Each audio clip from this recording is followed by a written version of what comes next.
inequality, on the work we have to do to build more resilient economies and infrastructures and opportunities for people around the world. Your leadership as a voice for the Global South and for small island developing states was remarkable at the Glasgow COP conference. But you and I have known each other a long while and been able to work a lot on some big issues.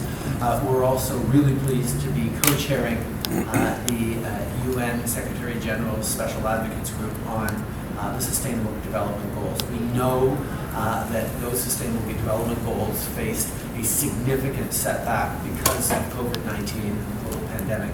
But at the same time, they've become more important than ever before in terms of moving forward and supporting people. So I'm really looking forward to exchanging with you on all these topics and more on how our friendship between Canada and Barbados and CARICOM and the entire region can continue. This is great to have you here, such a strong voice at the Summit of Americas, and I really look forward to this and many other conversations we'll have over the course of the week. C'est un grand plaisir de pouvoir accueillir la Première ministre Mia Amor Mottley de la Barbade ici pour cette rencontre.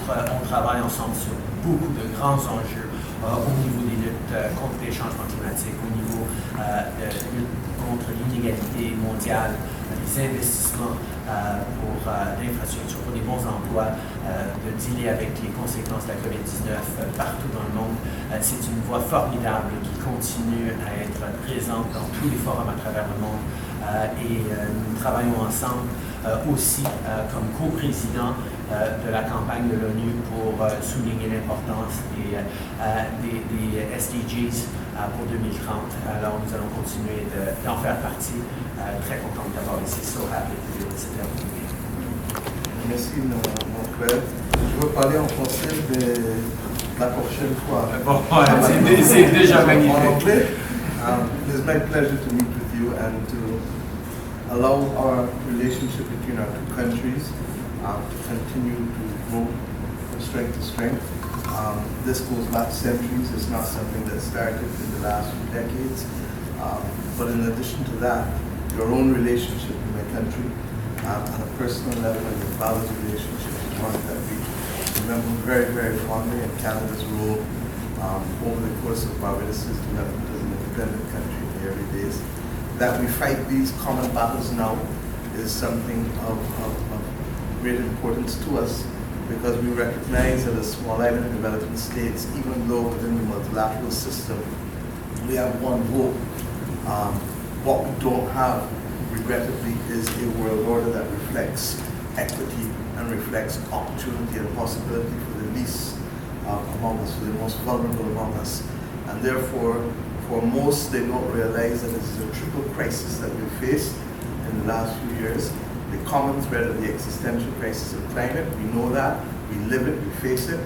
The crisis of the pandemic, and we're not only dealing with COVID-19, but at the same time the reality that we're not getting people to invest in the antimicrobials resistance that we need to stop the 1.2 million people that are dying every year directly, or 5 million indirectly. And now we add to that, regrettably, the food and fuel crises that have literally started with the supply chain disruption in the pandemic, but exacerbated significantly with the war in Ukraine. And when you add to that, then you look at potentially the risk to a debt crisis and a financial crisis. So that the world, as Bob Marley would say, so much trouble in the world. And if we can come together and make that difference through the conversations that we have, you and I have particularly, as you said, a responsibility that we've accepted to help the United Nations Secretary General and the United Nations generally to allow countries to pursue their development, because that's all the sustainable development goals are. Ordinary development for ordinary people. Problem is, when you're spending money on climate, when you're spending money on recovery from natural disasters or the pandemic, there's nothing left to help educate or to provide health care or do the other things like water and sanitation. So we look forward to seeing how we can think out of the box.